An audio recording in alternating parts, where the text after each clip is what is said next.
Chapter 2. In his private chambers aboard the Charging Bull, Chapter Master Volix's massive emerald-armored form was illuminated by the soft glow of data slates and hololithic displays.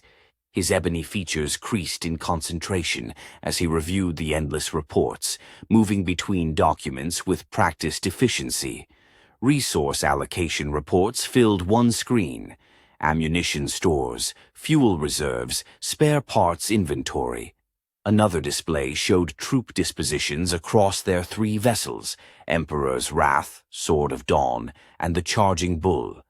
The Commissar's guardsmen had been distributed evenly among the ships, integrating into their crews with surprising efficiency. "Requisitions from the Mechanicum outpost," he muttered, his volcanic voice barely above a whisper, as he read through the ancient rites and forms required to request additional support. His right power fist's integrated flamer gleamed dully as he reached to adjust a display, the ancient weapon as much a part of him as his own flesh. A servo skull drifted near his shoulder, its red eye casting additional data streams across his field of vision. Ammunition expenditure rates, projected fuel consumption, estimated supply requirements for extended void operations, each calculation bringing new complications to consider. His dark fingers moved across the cogitator's interface with surprising delicacy for their size. As he worked, he could hear the distant sounds of the Charging Bull's night cycle, the eternal hum of machinery, the whispered prayers of tech priests tending to vital systems, the soft tread of patrol teams making their rounds. A new report caught his attention: Sister Helena's request for approval of ship-wide games. His features softened slightly as he read the detailed proposal, noting with interest a particular name among the suggested participants. A soft chuckle left his lips as he saw Captain Zavas's name on the list.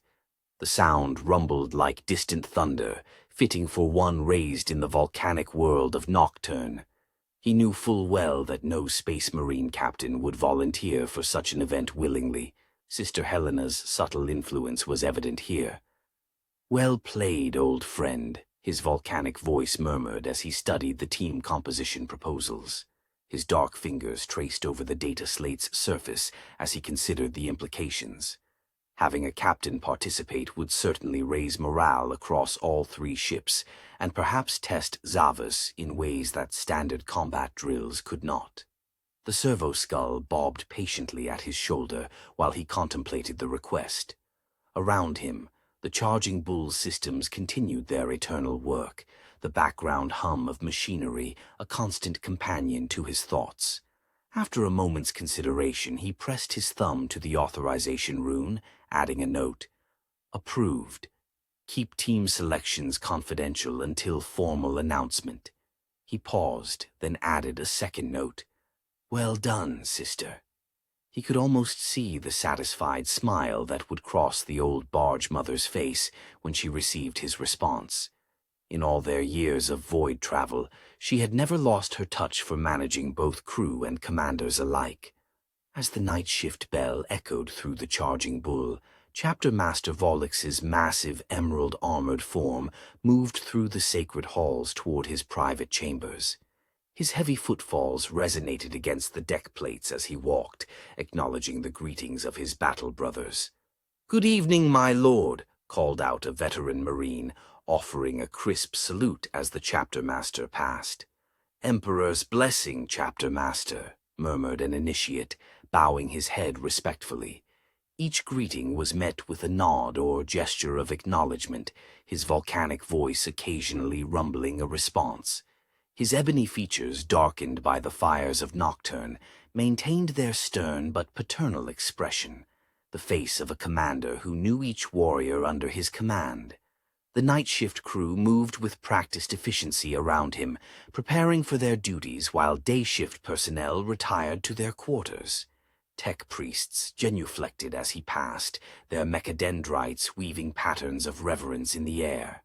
Even at this hour, the battle barge hummed with activity, though muted in respect for those seeking rest.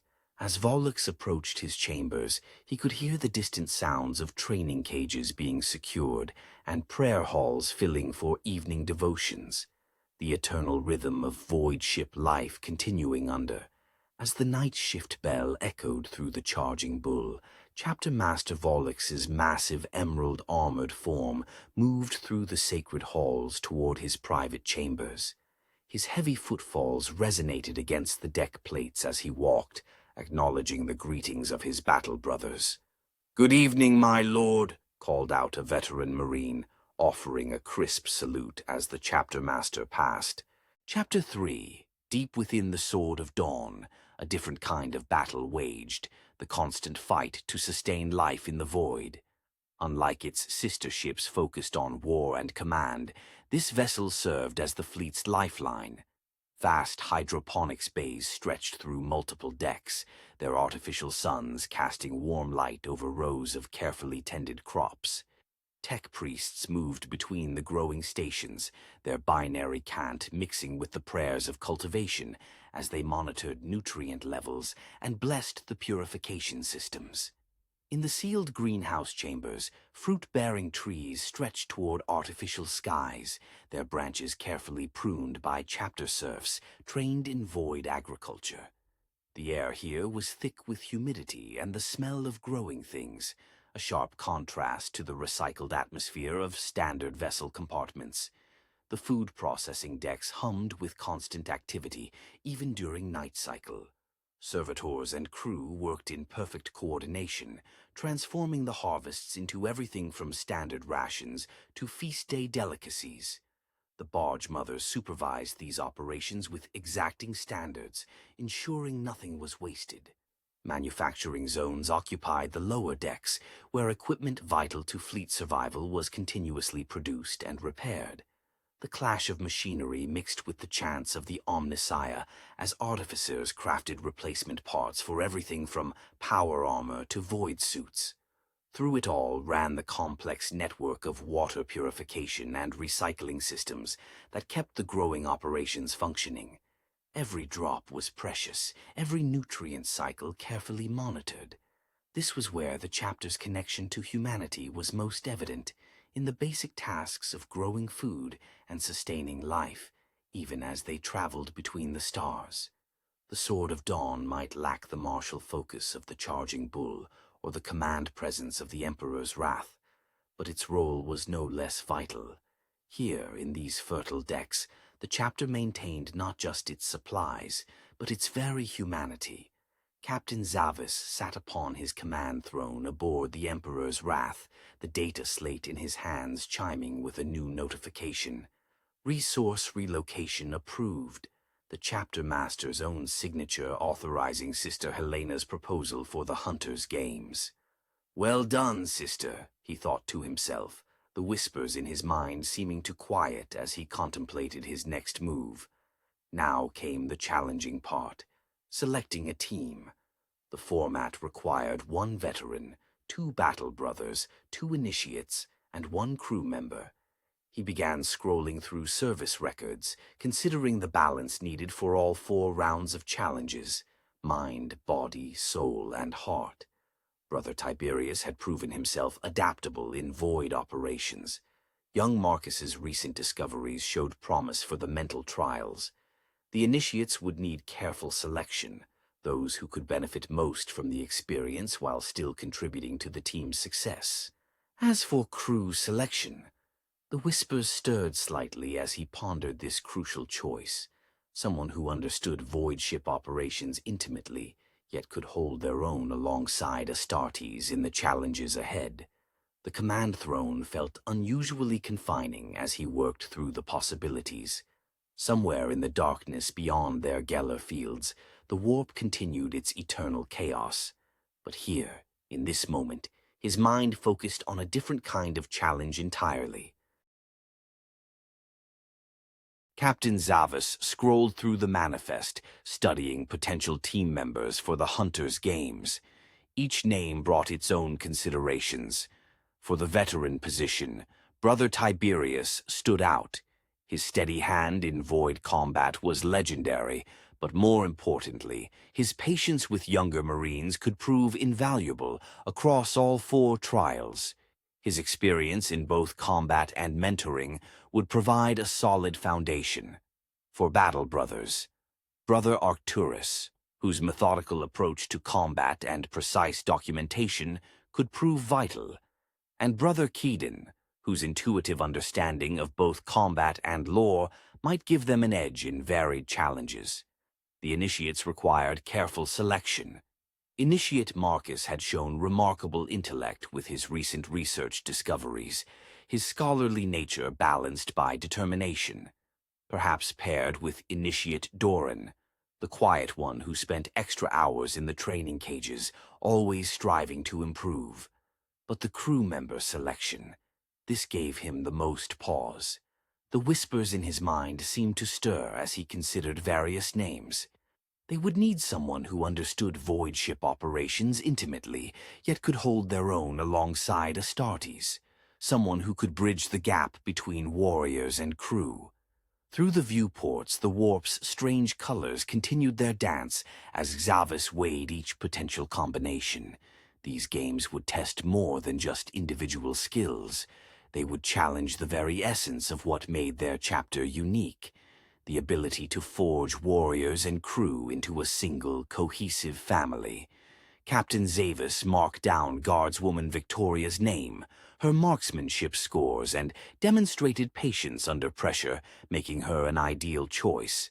Her calm precision would serve well across multiple trials, particularly where steady hands and careful judgment were needed. The engineering selection posed a different kind of challenge entirely. The whispers in his mind seemed to stir as he considered the technical requirements.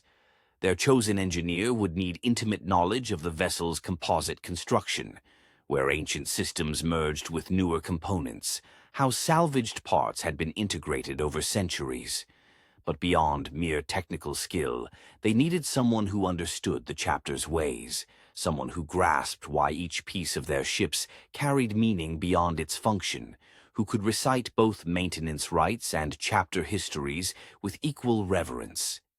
Through the viewports, the warp's vibrant pinks and purples cast shifting patterns across his data slate as he reviewed the engineering roster. Each name carried its own strengths and weaknesses, but this position demanded someone exceptional, a bridge between the practical and spiritual aspects of their void-bound existence. This final choice would be crucial. The Hunter's Games would test not just skill and knowledge, but understanding of what made their chapter unique. He needed someone who could work seamlessly with both Astartes and God while maintaining their technical expertise. Standing shorter than the captain, perhaps chest high to his towering Astartes form, Corporal Fault was still tall compared to other crew members. Her nocturne features, normally dark as obsidian, were partially hidden beneath a layer of dirt and grime from her work in the engineering decks. Her white hair was cut in what the women aboard called a pixie cut, short and clean, perfect for keeping it out of her face while working. She maintained her stance before the command throne, tools jingling slightly on her belt as she shifted position. The oil-stained uniform and dirty hands marked her as someone who had likely been deep in the ship's machinery when the summons came, and hadn't hesitated to answer it immediately. "At ease, Corporal," Captain Zavis said from his command throne, the pink and purple lights of the warp casting strange patterns through the viewports behind her. He studied the data slate in his hand one final time before addressing the engineer before him. The bridge crew continued their duties, though their curious glances suggested they wondered why their captain had summoned an engineer covered in machinery grime to the command deck. Through the viewports, the swirling colors of the warp continued their eternal dance as Zavis prepared to inform Corporal Fault of her potential role in the Hunter's Games.